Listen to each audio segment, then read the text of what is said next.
अर्जुन महीनों बाद द्वारिका से लौट करके आए और युधिष्ठिर को कुछ अपशगुन हो रहे थे। श्री युधिष्ठिर जी महाराज थोड़े भयभीत तो थे, पर अर्जुन ने जैसे ही वहां उपस्थित होकर के बताया कि द्वारिकाधीश कृष्ण अपनी लीला पूरी करके चले गए। ये भाव सुनते ही श्री कुंती मैया ने तो उसी क्षण अपने प्राणों का त्याग कर दिया। पांचों पांडव मन में विचार करने लगे, इतनी हमारी सहायता करने वाले, हर समय हमारे साथ पैर से पैर मिलाकर के चलने वाले श्री द्वारिकाधीश आज हमें छोड़ करके चले गए। अब हम कैसे बैठ सकते हैं हस्तिनापुर की राज्य गद्दी पर, जिनकी कृपा से हमें सब प्राप्त है। और कल हम सुन रहे थे कि श्री अर्जुन भगवान के द्वारा किए गए उपकारों का स्मरण कर रहा है। बंधुओं, उपकारों का स्मरण उसी समय कर लिया जाए जब उपकार करने वाला सन्मुख हो। पर यह मानवीय स्वभाव होता है कि उपकार जिसने किया है वह जब तन से उपस्थित नहीं होता या हमारे सन्मुख नहीं होता, तब हम उसके उपकार याद करते हैं। जब वो दूर चला जाता है तब उसकी योग्यता, तब उसकी श्रेष्ठता, तब उसके गुण हमको दिखाई देते हैं। बंधुओं, आध्यात्मिक होने का एक यह भी लक्षण समझिए कि व्यक्ति सन्मुख हो तभी उसके गुणों का दर्शन हो जाए, तभी उसके द्वारा किए गए उपकार हमको दिखाई देने लग जाएं। पर यह मानवीय स्वभाव है कि वो तब उसका स्मरण नहीं करता। अब आप जो भाई लोग यहां बैठे हैं, सब लोगों ने अनुभव किया होगा, शमशान यात्रा पर जब जाते हैं, राम नाम सत्य कहते हुए जब जाते हैं और जिस शव को लेकर के जाते हैं, उसने चाहे जीवन में कितना भी कुछ बुरा किया हो, लेकिन उसकी अंतिम यात्रा में एक व्यक्ति भी उसकी निंदा नहीं करता है, सब उसकी प्रशंसा करते हुए चलते हैं। चाहे वो कितना भी खाने पीने वाला भी क्यों ना रहा हो, कितना भी दुराचारी क्यों ना रहा हो, लेकिन अंतिम समय में सब उसके गुण बताते हैं। भाई देख, रोज पीता तो था, पीता तो रोज था वो, मैं मना तो करता था उससे कि इतना मत पिया कर, पर वैसे दिल का बहुत अच्छा था। अच्छा, तब याद नहीं आया जब जीवित था वो? ये मानवीय स्वभाव है कि व्यक्ति की उपस्थिति में गुण नहीं देखता है, व्यक्ति की अनुपस्थिति में उसको याद करके उसके सारे सर्वगुणों को देख लेता है। आध्यात्मिक होने का यह स्वरूप जानिए कि उपस्थित अवस्था में आपके सामने जो है उसमें आपको गुण दिखे। कोई कितना भी उसके विषय में कुछ भी कहे, पर आपका गुण दर्शन करना ये आपके आध्यात्मिक होने का स्वभाव बताता है। आज अर्जुन याद कर रहे हैं ठाकुर जी के, और बार बार एक एक ठाकुर जी के द्वारा किए गए सहायताओं को याद करके और फिर रोने लग जाते हैं। बोले अब याद करके क्या फायदा, अब तो श्री कृष्ण लीला करके चले गए, जब वे थे तब करना चाहिए था मुझे। बोले भैया, मुझे एक अहंकार सदैव रहता था कि मैं गांडीव धनुषधारी अर्जुन हूं। मैं वैसे तो कृष्ण के संग रह रह करके कई सारे कुभावों से विमुक्त हो चुका था, लेकिन एक सूक्ष्म अहंकार फिर भी मेरे चित्त में था कि मैं गांडीव धनुषधारी हूं। पता है भैया, जाते जाते कन्हैया ने मेरा वो अहंकार भी चूर चूर कर दिया। कैसे? जब द्वारिकाधीश कृष्ण अपनी लीला पूर्ण करके प्रस्थान कर रहे थे तो मुझे पास बुला करके बोल करके गए, बोले अर्जुन, मेरी जाति द्वारिका डूब जाएगी, 16,100 पटरानियों को लेकर के तो वज्रनाभ वृंदावन चले जाएंगे, बाकी मेरी जो अष्ट पटरानियां हैं, जो मेरी प्रमुख पटरानियां हैं, मैं चाहता हूं कि इनकी जिम्मेवारी तुम लो, तुम इनको सुरक्षा से लेकर के जाओ, या तो इंद्रप्रस्थ ले जाना या फिर श्री जी की शरण में इनको वृंदावन पहुंचा देना, तुम सुरक्षा से इनको लेकर के जाना। उस समय भी अर्जुन कहते मेरे चित्त में एक सूक्ष्म अभिमान आ गया कि ये कार्य मुझे इसलिए दिया गया क्योंकि गांडीव धनुषधारी अर्जुन हूं मैं। भैया, मैं जैसे ही उन अष्ट पटरानियों को लेकर के जाने लगा, श्री कृष्ण समझ गए थे कि इसके चित्त में सूक्ष्म अहंकार आया है, और बीच मार्ग में एक भेलिया आया, एक अपहरणकर्ता आया, और आप विश्वास नहीं मानेंगे, कौरवों की विशाल सेना में इतने बड़े बड़े योद्धाओं को मैंने अपने गांडीव धनुष से हरा दिया, लेकिन उस सामान्य से अपहरणकर्ता के आगे मेरा धनुष चल नहीं पाया। जिस प्रकार एक छोटे बालक का बाण तस्कर से निकल करके धनुष पर चढ़ करके कहीं से कहीं दिशा को चला जाता है, इस प्रकार से मेरे बाण दिशाहीन होकर के चल रहे थे। मुझे विश्वास नहीं हो रहा था कि ये मेरे बाण हैं। तब मुझे समझ आया कि अर्जुन, तुझे अहंकार होता था कि तू तस्कर से बाण निकालता है, धनुष पर चढ़ाता है और जिसको केंद्र में लेकर के छोड़ता है बाण उसी को जाकर के लगता है। वास्तव में बाण और गांडीव धनुष की सामर्थ्य नहीं थी। श्री कृष्ण ही उस ओर देख रहे होते थे जहां मेरे बाण को जाना होता था। वेग और प्रगति उस बाण को श्री कृष्ण प्रदान करते थे और मैं ऐसे ही अहंकार करता था कि मैंने उसको मार दिया। जाते जाते वो मुझे बता गए कि मैं गांडीव धनुषधारी अर्जुन, मेरे गांडीव धनुष भी तब तक बलशाली है जब तक कृष्ण मेरे साथ है। हमारी जो भी योग्यताएं हैं बंधुओं, उन योग्यताओं को सदैव श्री कृष्ण से विवाहित करते हुए चला करो। ऐसा है नहीं कि संसार में किसी में योग्यताएं नहीं है, सब में योग्यताएं हैं। बस अपनी योग्यताओं का विवाह श्री कृष्ण से कर दो। विवाह श्री कृष्ण से करने का मतलब अपनी योग्यताओं को श्री कृष्ण के चरणाश्रित कर दो, तभी वो योग्यताएं श्रेष्ठ हैं। नहीं तो वही योग्यता आपको अभिमानी बना देगी, आपके अंदर एक अहम को जन्म दे देगी। उसको श्री कृष्ण को समर्पित करते चलो। अर्जुन को आज खेद हो रहा है, मैं तो कुछ भी नहीं हूं। भाव सबको रखना चाहिए। आप किसी को कुछ अच्छा दे दो तो भी यही भाव रखो कि ठाकुर जी ने मुझसे करवाया, और आप कुछ अच्छा स्वीकार कर लो तब भी यही सोचना मैं योग्य नहीं था, ठाकुर जी ने मुझे दिलवाया। अपने आप को सदा अयोग्य मानते हुए रहना चाहिए। आज अर्जुन को बड़ा खेद हो रहा है कि मैं उस समय अपने आप को योग्य क्यों मानता था। मैं योग्य तो कभी नहीं था। श्री कृष्ण ही हाथ पकड़ करके मुझसे सारी क्रियाएं करवाते थे। मैंने क्यों अभिमान किया कि मैंने किया, उस योद्धा को मैंने मारा, इस युद्ध को मैंने ऐसे किया। वास्तव में आज पता चल रहा है कि मैं तो किसी लायक था ही नहीं। श्री कृष्ण ने ही कृपा करके मुझसे सब करवाया।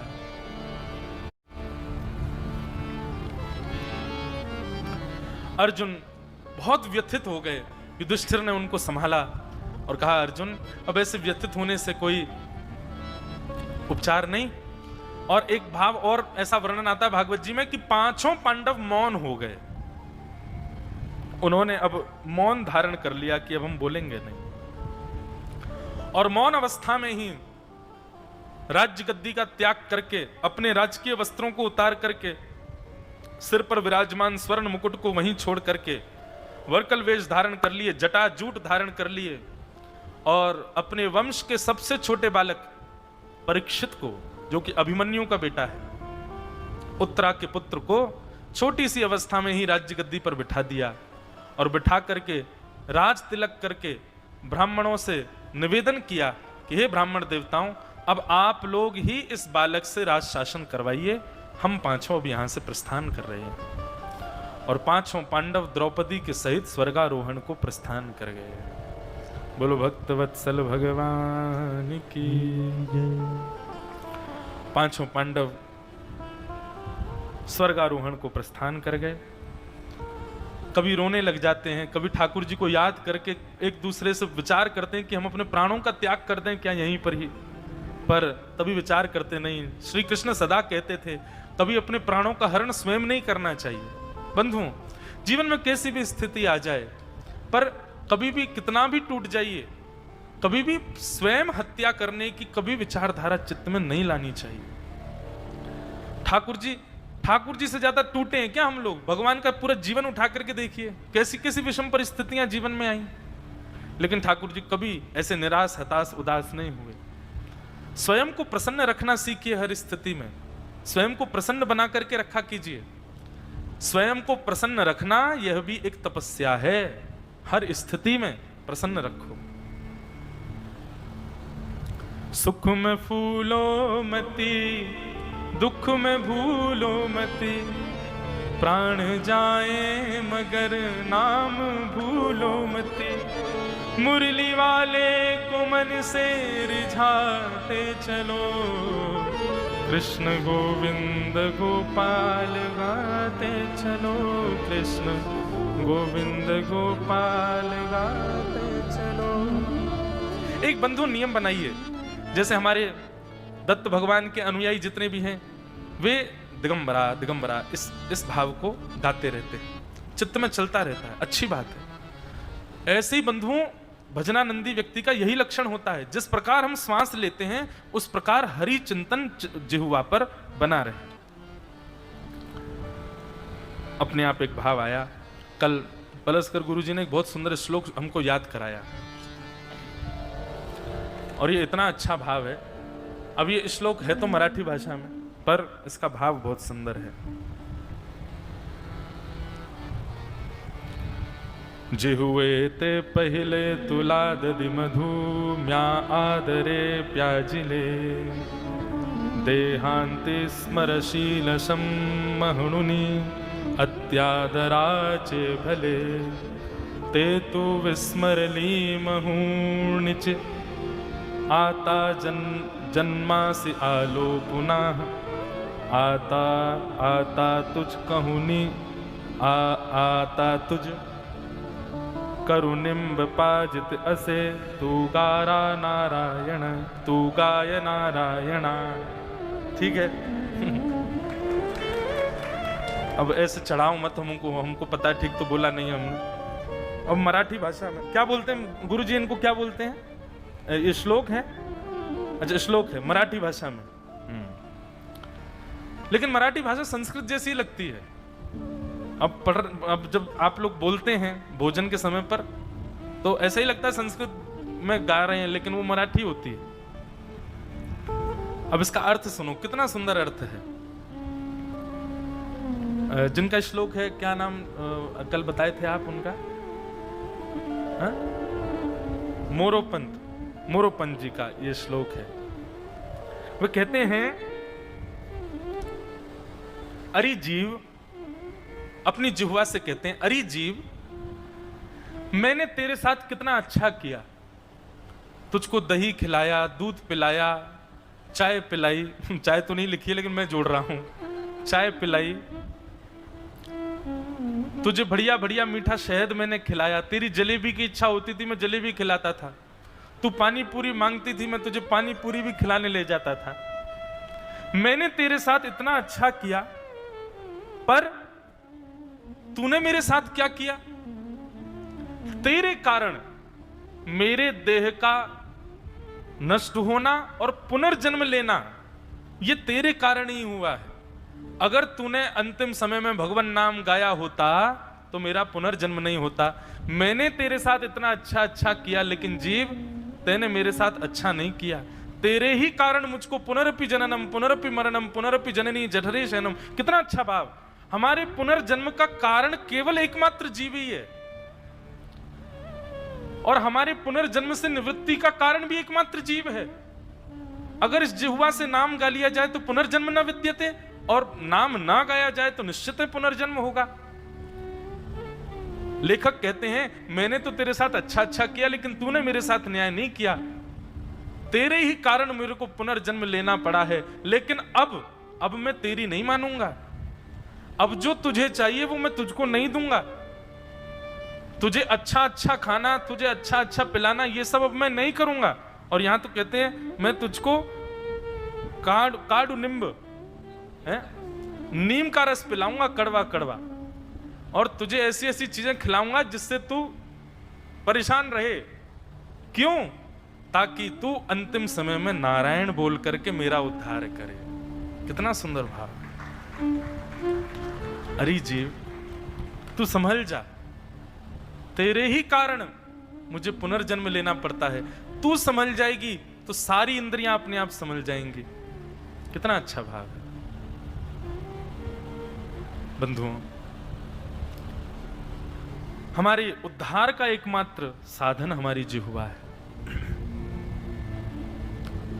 उस जीव से जितना हो सके हरिस्मरण करो। और कैसे करो? जिस प्रकार श्वास लेने पर नासिका को नहीं पता होता कि वो श्वास ले रही है, इतना नाम जप हो कि जिह्वा को पता ना चले कि वो नाम जप कर रही है, और जप चलता रहे, बिना जप के ना रहना पड़े। यहां पूरे दिन मौन रहने का मतलब ये नहीं है कि तुम मौन रहो, कुछ बोलो मत किसी से, अपने आप को योग्य दिखाओ, देखो हम तो मौन रहते हैं। मौन रहने का मतलब है मौन रह करके मनन करो।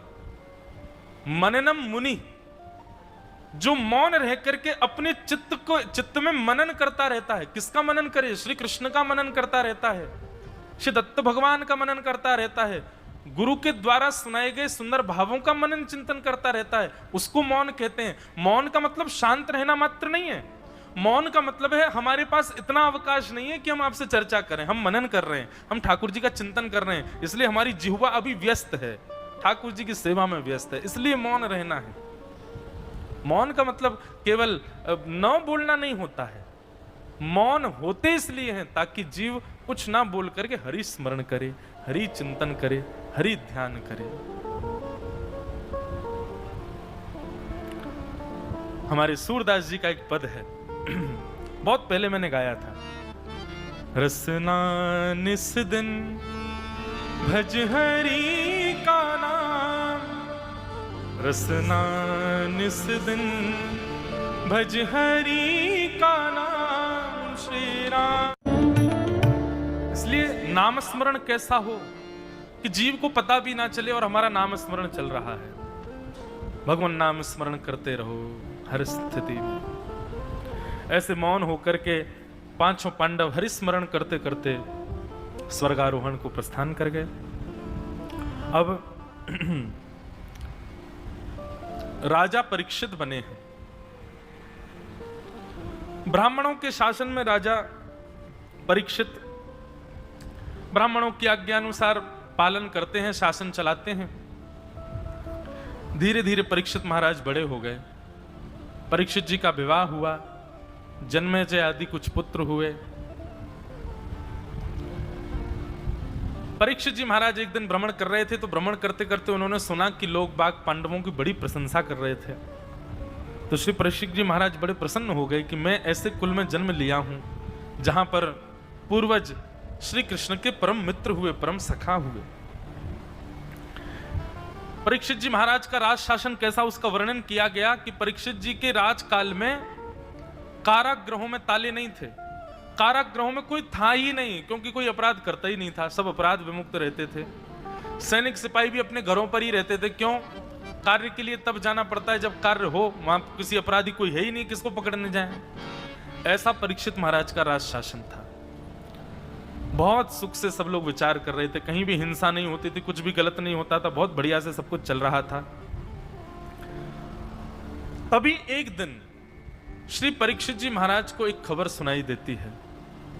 क्या? कि महाराज आपके राष्ट्र के ऊपर आक्रमण हुआ है।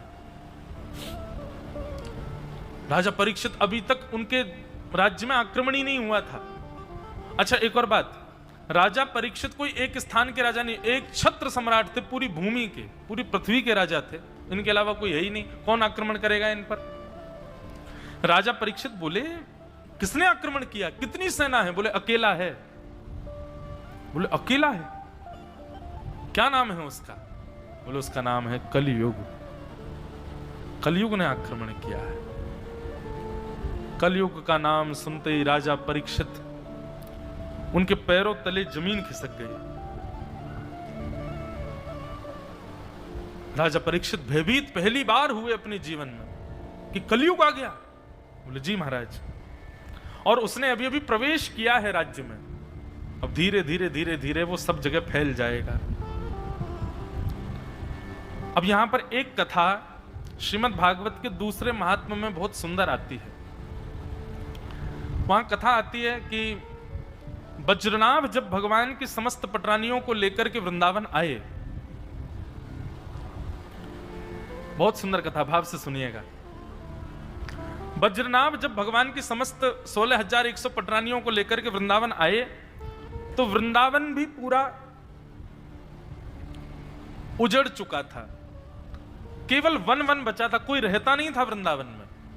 श्री कृष्ण के स्वधाम गमन के बाद कोई अगर वृंदावन में थे भी तो वे भी कहीं गुप्त स्थान पर चले गए थे। यहां रहेंगे तो कृष्ण की और याद आएगी, इसलिए वृंदावन में कोई था नहीं, केवल यमुना जी बहती थी और पशु पक्षी रहते थे, बाकी कोई नहीं था। जब वज्रनाभ पहुंचे तो श्री वज्रनाभ जी ने जाकर के भगवान के स्थानों को ढूंढा। कंस का कारागृह कहां है, नंद भवन कहां है, ठाकुर जी की गौशाला कहां है, भगवान कहां कहां क्या लीला करते थे, सब वज्रनाभ ढूंढ रहे थे। और ज्यों ज्यों ढूंढ करके उस स्थान के बारे में आकर के अपनी माताओं को बताते तो माताएं और ज्यादा रोने लग जाती। बज्रनाभ जी बड़े चिंतित हो गए, मैं कैसे संभालूं सबको। तब श्री बज्रनाभ जी ने चित्रकूट में विराजमान यदुवंशी नंद बाबा के कुल गुरु श्री सांडिल्य मुनि को पत्र लिखा और पत्र लिख करके उनको वृंदावन आने के लिए कहा। तब श्री सांडिल्य मुनि वृंदावन आए और वृंदावन आकर के सांडिल्य मुनि ने वहां पर प्रश्न, कथा तो बड़ी हो जाएगी पूरी, बहुत महात्म्य है वो पूरा। सांडिल्य मुनि से उन्होंने पूछा कि मैं यहाँ वृंदावन में अपनी माताओं को लेकर भगवान की आज्ञा से आ तो गया हूं, पर मेरी माताएं यहाँ रुदन करती रहती हैं और देखिए तो सही इस वृंदावन में कोई है ही नहीं, मैं क्या करूं, किस प्रकार अपनी माताओं को प्रसन्न करूं, आप आज्ञा करो। तब सांडिल्य मुनि ने बड़ा अच्छा प्रवचन किया। उन्होंने ये बताया कि वृंदावन साक्षात स्वयं श्री कृष्ण हैं, ये वृंदावन में दिखने वाले वृक्षवल्लरियां ये श्री कृष्ण के रोए हैं, वृंदावन में बहने वाली यमुना ये श्री कृष्ण रूपी वृंदावन की नब्ज है, नाड़ी है, नस है। वृंदावन में घने जंगलों के रूप में दिखने वाले ये वन ठाकुर जी के केश हैं। इस प्रकार संपूर्ण वृंदावन का वर्णन किया श्री सांडिल्य मुनि जी ने। तब उन्होंने कहा, बोले देखो तुम्हारे विरह को दूर करने का एक ही उपाय है, क्या? कथा। और ये कथा तुमको कौन सुनाएगा? बोले भगवान के परम मित्र श्री उद्धव जी महाराज जब वृंदावन आए थे और वृंदावन से जब वापस जाने लगे तब उन्होंने झोली फैला करके विधाता से मांगा था, आशा महो चरण रेणुज श्याम हम श्याम वृंदावने किमपि गुलमलतोषधीना।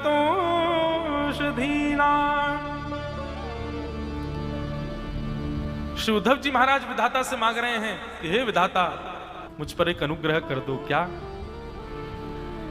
मुझे अगले जन्म में या इस जन्म में ही ऐसा अनुग्रह कर दो कि मुझे वृंदावन के लता गुल्म पत्र पुष्पों के रूपों में अवस्थित कर दो। यहाँ के वनचर ये जो वृक्षवल्लरियां हैं इनके रूप में मुझे तुम यहां जन्म दे दो विधाता। विधाता ने पूछा क्यों? बोले क्योंकि मैं इन गोपियों के, इन ब्रजवासियों के चरणों में दंडवत प्रणाम करने का अधिकारी नहीं हूं, मैं इतना योग्य नहीं हूं कि इनको दंडवत कर सकूं, इसलिए ऐसी बात आपसे मांग रहा हूं कि मुझे वृक्षवल्लरी पौधे के रूप में अवस्थित कर दो, ताकि जब कभी भी व्यार चले, हवा चले तो अनायास ही इनकी ब्रजरज मुझ पर आ जाए, मैं उसी में ही लिपा रहूं, सना रहूं। और एक बात, मैं प्रणाम करूंगा तो एक ही बार प्रणाम कर पाऊंगा, लेकिन वृक्षवल्लरी बनकर के यदि वृंदावन में प्रकट होऊंगा तो 24 घंटे इनकी चरण रज में ही सना रहूंगा, इसलिए कृपा करके मुझे वृक्ष बना दो। सांडिल्य मुनि कहते हैं बज्रनाभ वही उद्धव जी महाराज यहां की वृक्षवल्लरियों के रूप में गुप्त बैठ करके भजन कर रहे हैं। तुम जाओ और जाकर के कुसुम सरोवर गोवर्धन के समीप में वहां पर जाकर के मधुर कीर्तन करना। और सुनो, मैं तुमको सहायता के लिए एक व्यक्ति का नाम और बता देता हूं। कौन? बोले जिस प्रकार भगवान के वंशधर तुम हो ऐसे ही पांडवों का वंशधर इंद्रप्रस्थ में बैठा है, उसका नाम है परीक्षित, तुम उसको भी बुलाओ। बहुत ध्यान से सुनना, कथा बड़ी अच्छी है। तब परीक्षित जी महाराज को वज्रनाभ ने वृंदावन बुलवाया और वृंदावन बुला करके परीक्षित जी से कहा कि भैया सांडिल्य मुनि की आज्ञा से कुसुम सरोवर पर जाकर के कीर्तन करना है, तब वहां उद्धव जी प्रकट होंगे और श्री उद्धव जी से भागवत की कथा सुननी है, तभी माताओं का विरह शांत होगा। मैंने आपको इसलिए बुलाया है कि पूरी व्यवस्था, मैं तो नया हूं, मैं तो द्वारिका से आया हूं, मुझे तो यहाँ की ज्यादा व्यवस्थाएं पता नहीं, आपका इंद्रप्रस्थ समीप है, सब व्यवस्था आपको दिखवानी है। तो परीक्षित जी महाराज बोले निश्चित पूरी व्यवस्था मैं देखूंगा। मतलब एक प्रश्न मन में मेरे उठा था, मैंने अपने गुरुदेव से पूछा था, जब दसम स्कंद प्रारंभ होता है श्रीमद् भागवत में और वहां पर श्री परीक्षित जी महाराज को सुखदेव जी 2 श्लोकों में कृष्ण कथा सुना करके जब शांत हो जाते हैं तो परीक्षित कहता कथितो वंश विस्तारो भवता सोम सूर्ययो, मुझे कृष्ण की कथा विस्तार से सुनाइए। जबकि हम पूरी कथा अभी सुनेंगे तो कितनी राजाओं की कथा और कितने भाव सुखदेव जी महाराज सूक्ष्म सुनाते हैं, लेकिन परीक्षित कहीं नहीं कहते कि मुझे विस्तार से सुनाओ। और जब सुखदेव जी ने 2 श्लोकों में कथा सुनाई तो परीक्षित इतने व्यथित हो गए, उन्होंने ये तक कह दिया कि नाथ अगर आपने कुछ क्षण कथा और नहीं सुनाई ना तो मेरे प्राण निकल जाएंगे। पता नहीं क्यों अनायास ही मैंने अपने गुरुदेव से प्रश्न किया। मैंने कहा गुरुदेव, परीक्षित के भाव सुनकर के ऐसा क्यों लग रहा है कि परीक्षित को ये रस पहले थोड़ा चखाया जा चुका है? तो हमारे गुरुदेव मुस्कुरा गए, बोले कि निश्चित। तब उन्होंने ये कथा सुनाई, भागवत के ही दूसरे महात्मा की कथा है। बोले परीक्षित को पहले भागवत रस चखाया जा चुका था। ये पहली बार नहीं था कि वो सुखदेव जी से कथा सुन रहे थे, वो पहले कथा पंडाल में उपस्थित हो चुके थे। एक कथा का वो श्रवण लाभ लेने से थोड़े वंचित रह गए थे, पर कथा तक वो पहुंचे थे। कैसे? तो वज्रनाभ ने परीक्षित जी को बुलाया और परीक्षित जी से बुला करके कहा कि कथा करानी है और वहां कुसुम सरोवर पर जाकर के कीर्तन करना है, व्यवस्था सब आपको करनी। परीक्षित जी बोले निश्चित करूंगा। परीक्षित बड़े प्रसन्न हो गए चित्त में, जिन्होंने मेरे गर्भ में आकर के, मेरी माँ के गर्भ में आके मेरी रक्षा करी, उनकी कथा सुनने को मिलेगी, उनको जानने का अवसर मिलेगा। उनको देख तो मैं पाया नहीं, कम से कम उनको जान करके उनकी मूर्ति अपने चित्त में बना लूंगा। 16,100 पटरानियों के साथ में वज्रनाभ और श्री परीक्षित जी महाराज कुसुम सरोवर गोवर्धन पहुंचे और वहां जाकर के उत्ताल कीर्तन किया। और उस कीर्तन को सुनकर के वहीं वृक्षवल्लरियों में श्री उद्धव जी महाराज प्रकट हो गए और प्रकट होकर के आज्ञा कर दी कि हम भागवत की कथा सुनाएंगे, आप बड़े भाव से बैठ करके सुनो। सुंदर व्यवस्था की गई, दूर दूर तक निमंत्रण पहुंचाए गए, सब लोगों को जहां से जो आ सकता था सबको बुलाया गया कथा में। परीक्षित जी बड़े प्रसन्न थे, अब मुझे कथा सुनने को मिलेगी। प्रथम दिन था कथा का। श्री उद्धव जी महाराज जैसे ही मंच पर आकर के व्यास मंच पर विराजमान हुए, व्यास मंच पर सुशोभित उद्धव जी में साक्षात श्री कृष्ण का दर्शन परीक्षित को होने लगा। परीक्षित जी इतने व्याकुल हो गए थे, इतने व्याकुल हो गए, अपने हृदय पर हाथ रख के खूब रोए कि मेरे प्राण रक्षक श्री कृष्ण की कथा मुझे सुनने को मिलेगी। लेकिन तभी व्यास मंच पर बैठे श्री उद्धव जी महाराज ने परीक्षित को इशारे करके अपने पास बुलाया। परीक्षित जी महाराज समीप गए और समीप जाकर के कहा, आज्ञा करें भगवान, मुझे क्या व्यवस्था करनी है? बोले आपको जो व्यवस्था करनी है वो इस कथा की सबसे बड़ी व्यवस्था है। बोले क्या है? बोले अभी अभी मुझे संकेत मिला है कि कलयुग आ गया है, कलयुग का आगमन हो गया है, द्वापर चला गया है और कलयुग का प्रारंभ हो चुका है।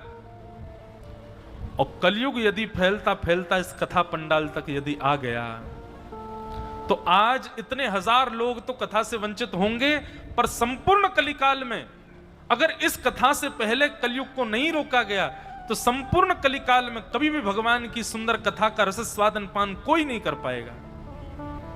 राजन, आप एक छत्र सम्राट हैं पूरी पृथ्वी के। मैं आपको आज्ञा करता हूं व्यास होने के नाते, आप कथा पंडाल छोड़ करके जाइए और हजारों श्रोताओं के सुख के लिए अपनी कथा का त्याग कीजिए और जाकर के कलयुग को बांधिए, कलयुग को रोकिए, कलयुग को एक जगह उपस्थित कीजिए। यदि आपने कलयुग को नहीं रोका तो जीवन पर्यंत संपूर्ण कलिकाल में सब लोग आपको कोसेंगे कि कलयुग को इन्होंने कभी रोकने का प्रयास नहीं किया। आपकी कथा तो छूट जाएगी, पर आपकी कथा छोड़ने से हजारों लोगों का, लाखों लोगों का, करोड़ों लोगों का कलयुग में कल्याण होगा, क्योंकि आपको कलयुग को बांधना है। परीक्षित जी महाराज पहले से ही इतने व्यथित थे कि मुझे कथा सुनने को मिलेगी, और व्यास मंच पर बैठे व्यास जी ने उनको आज्ञा कर दी कि तुम कथा छोड़ के जाओ। परीक्षित जी महाराज को इतना विरह हुआ ये सुनकर के कि मुझे कथा छोड़ के जाना है, कि एक क्षण के लिए वो विरह के कारण व्याकुल होकर के, मूर्छित होकर के गिर पड़े। तब श्री उद्धव जी महाराज ने उनको अपनी गोद में लेकर के कहा, परीक्षित तुम चिंता मत करो, जब तुम कलयुग को बांधोगे तो कलयुग को बांधने के बाद तुम स्वयं उस कलिकाल को अपने सिर पर धारण करोगे। तब एक राजा के द्वारा, एक ब्राह्मण के द्वारा तुमको श्राप लगेगा, और श्राप लगा करके जब 7 दिन के लिए तुम गंगा के तट पर जाओगे तो वही श्री कृष्ण जिन्होंने तुम्हारी मातृ गर्भ में आकर के रक्षा की, वही श्री कृष्ण सुखदेव जी का रूप धारण करके आएंगे और उनके मुख से कथा सुनने को तुमको प्राप्त होगी। ये मैं वचन देता हूं। तुम मेरी कथा मत सुनो, तुमको कथा सुनाने के लिए तो स्वयं श्री कृष्ण ही सुखदेव जी के रूप में आएंगे और वही तुमको कथा सुनाएंगे। और जो सुखदेव जी कथा सुनाएंगे वो इस ब्रह्मांड की सर्वोत्तम कथा होगी, तुम उसके साक्षी बनोगे, लेकिन उसके लिए तुमको अभी बलिदान करना पड़ेगा। तब श्री सुखदेव जी महाराज तब श्री परीक्षित जी को थोड़ी चेतना आई और श्री परीक्षित जी महाराज व्यास मंच को प्रणाम करके, कथा को प्रणाम करके निकल गए कलयुग को रोकने के लिए। मूल भागवत जी में इस कथा को विशेष विस्तारित नहीं किया गया, परंतु यही बात है, परीक्षित को भेजा ही श्री उद्धव जी ने इसलिए था कि तुम कलयुग को जाके रोको। अगर कलयुग को उस समय परीक्षित जी ने नहीं रोका होता तो आज दत्त धाम में भी हम आप सब लोग बैठ के कथा नहीं सुन पा रहे होते। श्री परीक्षित जी महाराज, उनको खबर पता चली कि कलयुग आ गया है। वो पहले से ही जानते थे कि कलयुग को रोकने के लिए तो मैं आया हूं। इसी के लिए भगवान ने मेरी गर्भ में आकर के रक्षा की थी कि कलयुग मेरे द्वारा ही बांधा जाएगा। और निकल पड़े आखेट में कलयुग से मिलने के लिए राजा परीक्षित।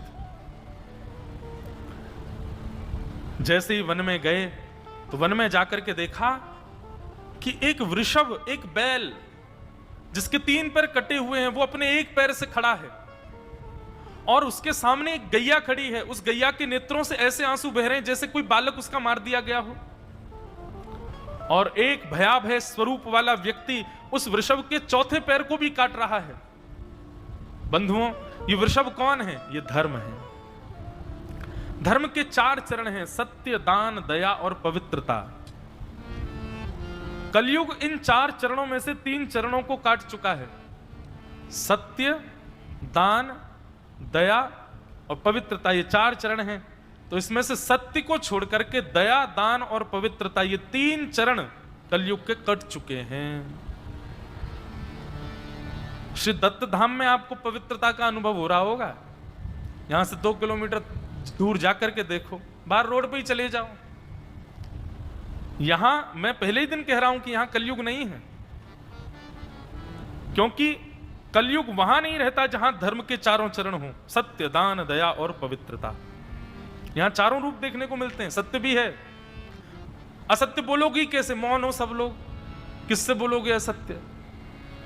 सत्य। दान, यहां दान किया जा रहा है। किसका दान किया जा रहा है? अपने कंफर्ट जोन का, अपनी सुख समृद्धियों का। हम लोग अपने सुख से परे रह करके यहां बैठे हैं, उनका दान कर रहे हैं हम, तो दान भी है यहां पर। तो सत्य भी है, दान भी है, दया। दया तो दिखी रही है, छलक रही है सबके नेत्रों में, सबके भावों में। और पवित्रता, यहां तो 3 बार तो गंगा स्नान है ही, पर कुछ नहीं, आप बैठे बैठे यहाँ की हवा भी ले लोगे तो भी पवित्र हो जाओगे। यहाँ इतने पवित्र आत्माओं का स्पर्श करके हवा भी आपका स्पर्श कर लेगी तो पवित्र हो जाओगे। पवित्रता 4 है। पर कलयुग में धर्म का केवल एक पैर बचा है, सत्य। दान, दया और पवित्रता, ये 3 पैर धर्म के कट चुके हैं।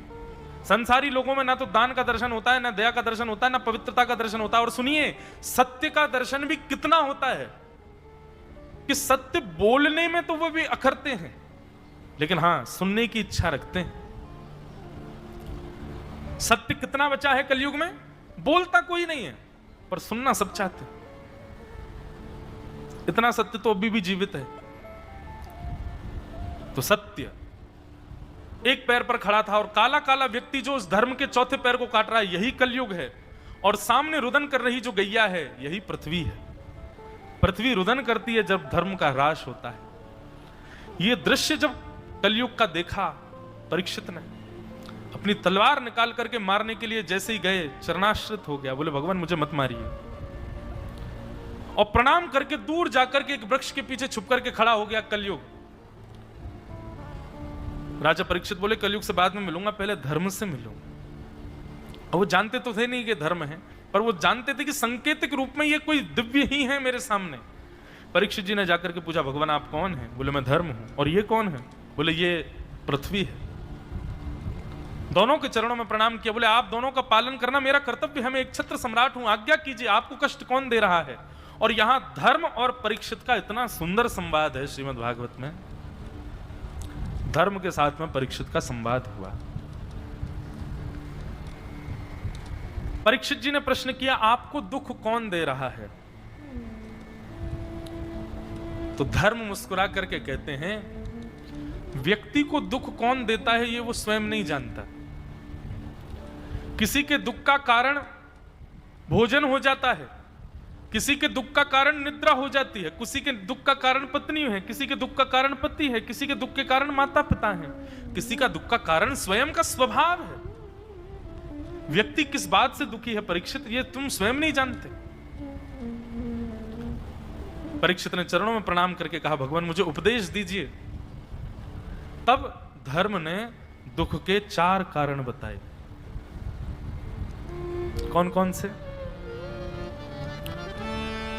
काल, कर्म, स्वभाव और अन्य का सुख। दुख के 4 ही कारण हैं बंधुओं संसार में। सबसे पहला दुख का कारण क्या है? काल, समय। कई बार समय ऐसा आ जाता है कि आपको दुख भोगना पड़ता है। चलते चलते फिसल गए, गिर गए, बैठे हैं कमर, चलो ये भी आपके कर्म का दुख हो सकता है, कुछ किया होगा इसलिए हुआ। पर काल का दुख कोरोना टाइम पे हम सबने भोगा, वो काल का दुख है। कोई कहीं जा नहीं सकता, कोई कहीं आ नहीं सकता, घर में बैठे रहो, कुछ कर नहीं सकते, काम धंधे रुक गए, सबकी आमदनी रुक गई, ये काल का दुख है। दुख का सबसे पहला कारण क्या है? काल। कई बार समय खराब आ जाता है, इसलिए हमको दुख भोगना पड़ता है। दुख का दूसरा कारण क्या है? कर्म। जैसा करोगे वैसा भोगना पड़ता है। कर्म प्रधान विश्व रचि राखा, जो जस करहि सो तस फल चाखा। तो दुख का दूसरा कारण क्या है? कर्म। हम जैसा करेंगे हमको भोगना पड़ेगा, और चाहे कोई भी हो भोगना उसको पड़ेगा। और इस जन्म में, अच्छा, एक अभी 2-3 दिन पहले एक पंडित जी आए थे, मुझसे पूछ रहे थे, इसी विषय पर रात्रि में चर्चा हो रही थी। तो बंधुओं देखो, भगवान कहते हैं कर्मण्येवाधिकारस्ते मा फलेषु कदाचन। तुम्हारा अधिकार केवल कर्म पर है, तुम अपना कर्म करो। कई लोग इस चिंता में बने रहते हैं कि मेरे साथ ऐसा हो रहा है, तो मैंने क्या किया जो मेरे साथ ऐसा हो रहा है? भाई आप सोच नहीं सकते इस बात को। क्यों? क्योंकि ये जरूरी नहीं है कि इसी जन्म में किए कर्म को भोग रहे हो आप, पूर्व जन्म का भी हो सकता है। इसलिए भगवान ने स्पष्ट कर दिया, तुम्हारा अधिकार ये सोचने का है ही नहीं कि फल क्यों भोग रहे हो, फल किस भाव से भोग रहे हो। वो मेरा अधिकार है, मैं कौन से जन्म का तुमसे भुगवा रहा हूं। भीष्म पितामह ने पूछा, मुझे अपने 100 जन्मों की याद है कि मैंने कोई गलत काम नहीं किया, और मेरे रोम रोम में बाण लगाया ठाकुर जी। मुझसे ज्यादा पापी दुर्योधन, मुझसे ज्यादा पापी दुशासन।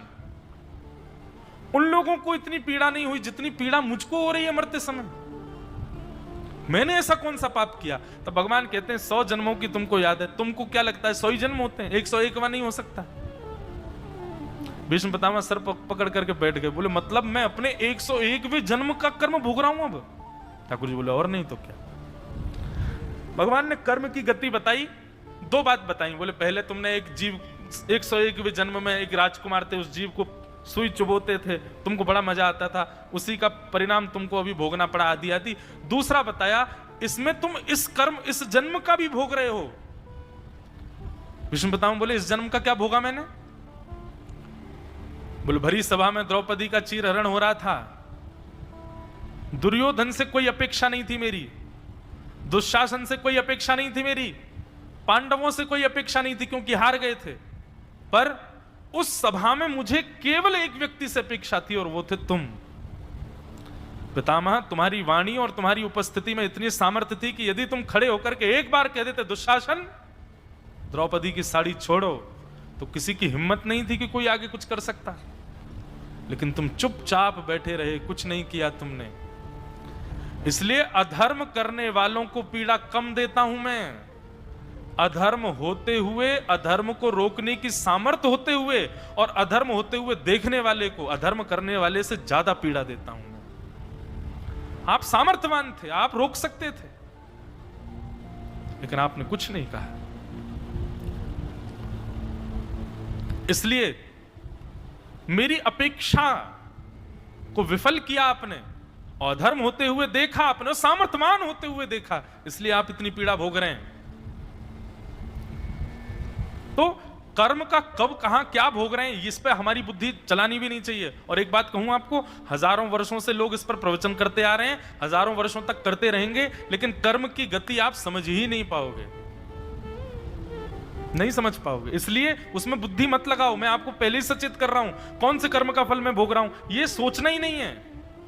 ठाकुर जी का अधिकार है, उसमें आप क्यों बुद्धि लगाते हैं अपनी। कर्मन की गति न्यारी, सूरदास जी का पद है।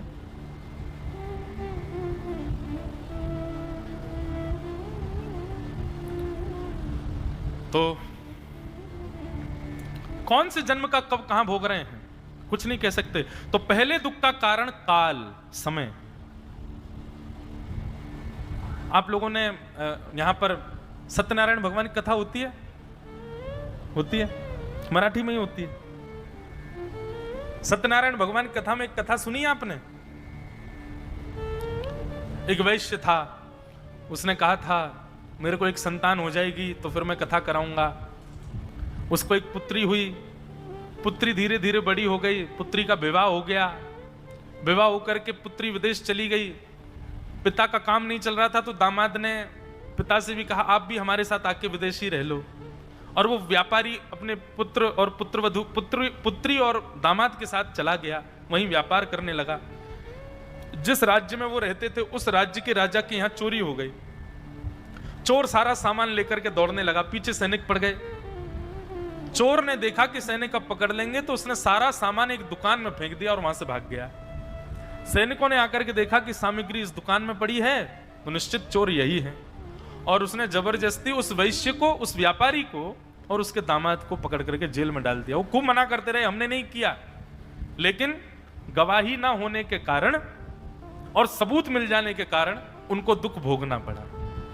ये कौन सा दुख है, समय का दुख। कई बार आप कुछ गलत नहीं करते, आपने कुछ किया नहीं, पर फिर भी आप भोगते हैं। और ये समय का जो दुख है ना, ये कई बार आपके पूर्व जन्मों की वजह से आपके जीवन में आता है। बंधुओं, इन सबसे निवृत्ति का भी साधन मैं लास्ट में बताऊंगा। तो पहला दुख का कारण काल, समय। दूसरा दुख का कारण कर्म। जैसा करोगे वैसा भोगोगे। चाहे आप राजा हो, रंक हो, महाराज जी हो, पीठाधीश्वर हो, कुछ भी हो, आपने गलत किया है तो आप भोगेंगे, आप उससे बच नहीं सकते।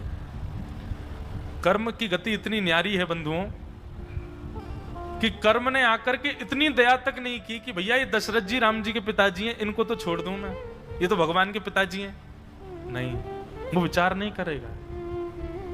वो ये विचार नहीं करेगा कि आप कितने साधक हो, कितने पुण्यात्मा हो। आपने गलत किया है तो आप भोगोगे। तो दुख का दूसरा कारण कर्म, इसलिए कर्म सुधारो।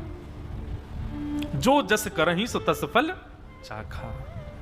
एक बार एक व्यक्ति ने कटघरे में खड़े होकर के और न्यायाधीश को कह दिया, बोले महाराज जी, होई सोई जो राम रची राखा। शास्त्र आज्ञा करते हैं कि वही होता है जो राम जी चाहते हैं। इसका मतलब मैंने चोरी नहीं की, राम जी इच्छा थी कि मैं चोरी करूं, इसलिए मैंने चोरी करी। लोग बार कई बार कथाओं के भी उदाहरणों को ऐसे लेके जाते हैं कि उससे वो सुरक्षित हो जाएं। न्यायाधीश भी पढ़ा लिखा, उसने भी कह दिया, बोले अच्छा होई सोई जो राम रची राखा। बोले हाँ। बोले वही रामचंद्र जी कहते हैं, कर्म प्रधान विश्व रचि राखा, जो जस करहि सो तस फल चाखा। जो जस करहि सो तस फल चाखा। हमारा 10 साल के लिए जेल में डाल दिया उनको, जाओ। पहला दुख का कारण काल, दूसरा दुख का कारण कर्म, और तीसरा दुख का कारण स्वभाव। आपका स्वभाव। कई लोगों की चित्तवृत्ति होती है, कुछ भी हो जाए, ना तो काल का दुख आया है ना कर्म का दुख आया, फिर भी दुखी बैठे हैं। वो क्यों दुखी हैं? स्वभाव ही दुखी बना लिया अपना। ए भाई, ए सुनो भैया, तुम इतने दुखी क्यों हो? तुम रो क्यों रहे हो? मैं रो नहीं रहा हूं, मेरा चेहरा ही ऐसा है। उसका चेहरा देख के ऐसा लगता है ये उदासी बैठा है क्या, बेचारा रो ही रहा है क्या। ऐसे लोग होते हैं स्वभाव से दुखी। वो जबरदस्ती दुख से कहते हैं कि आओ मेरे जीवन में आओ, तुम्हारे बिना तो मैं रह ही नहीं सकता।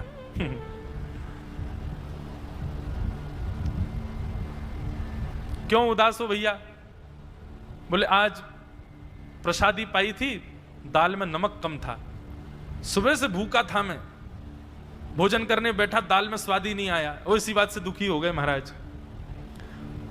किसी ने जाकर के रसोईया महाराज जी से कह दिया, बोले कल बढ़िया भोजन बनाना, वो बेचारे बड़े दुखी हो रहे, तुमने नमक नहीं डाला दाल में। अगले दिन उन्होंने बढ़िया प्रेम पूर्वक बनाया, अच्छे से सब कुछ देख के कि भाई नमक वमक ठीक पड़े। दूसरे दिन उन्होंने फिर से पाया, पाने के बाद कल वाले व्यक्ति ने फिर पूछा, हाँ भाई आज ठीक था सब, लेकिन वो फिर से नाराज हो गए, फिर से उदास हो गए। बोले आज भी ठीक नहीं था, कि आज क्यों नाराज हो रहे? नहीं, आज सब्जी बढ़िया बनी थी, दाल बढ़िया बनी थी, चावल भी बढ़िया थे, पकवान भी अच्छे थे, सब कुछ बढ़िया था, तो फिर उदास क्यों भैया, आज क्यों दुखी हो? मैं इस बात से दुखी हूं कि ये रसोईया अच्छा बनाना जानता, फिर इसने कल क्यों बिगाड़ा था? कल इसने गड़बड़ी क्यों की? जब इसको अच्छा बनाना आता था तो कल क्यों बिगाड़ा? उस बात से आज फिर दुखी हो गए। परसों भी उसी बात से लेके दुखी बैठे हैं कि परसों ऐसा क्यों हुआ। ऐसे लोगों को कहते स्वभाव से दुखी। और भैया ये स्वभाव से दुखी जो लोग हैं ना, इनको ना तो कथा प्रसन्न कर सकती है, इनको ना तो सत्संग प्रसन्न कर सकता है, इनको ना किसी व्यक्ति का संग प्रसन्न कर, ये कभी प्रसन्न नहीं हो सकते। ये चार प्रकार के दुखों में दो लोग तो सुखी हो सकते हैं और दो लोग कभी सुखी नहीं हो सकते। पहला स्वभाव से दुखी व्यक्ति, और दूसरा दूसरे के सुख से दुखी व्यक्ति। चौथे दुख का कारण क्या है?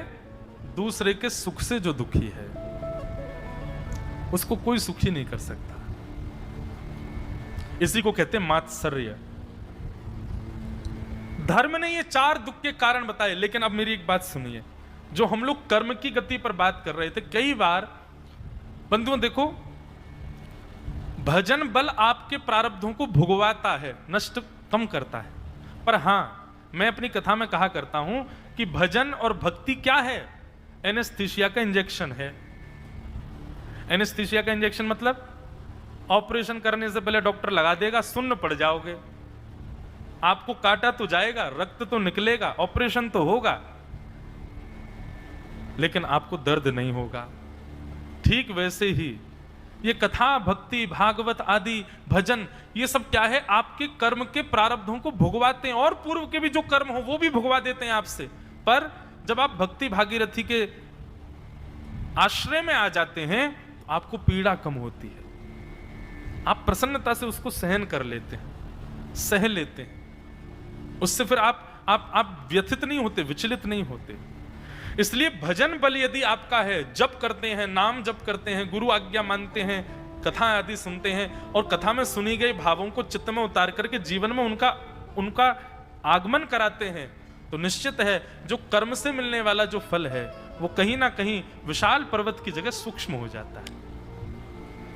तो दुख के चार कारण सदैव याद रखना: काल, कर्म, स्वभाव और दूसरे का सुख।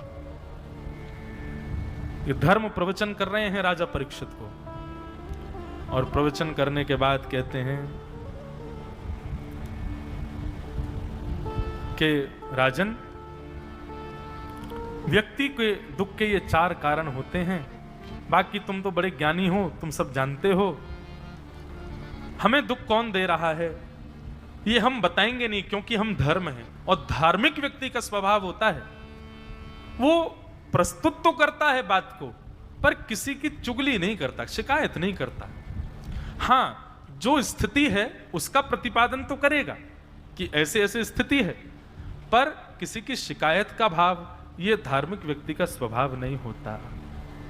तो धर्म ने कहा हम बताएंगे नहीं कि हमको कष्ट कौन दे रहा है, पर आप हमारी स्थिति से और यहाँ के वातावरण से पूर्ण रूपेण अवगत हैं राजन परीक्षित। कौन कष्ट दे रहा है आप अपनी बुद्धि से विचार करो।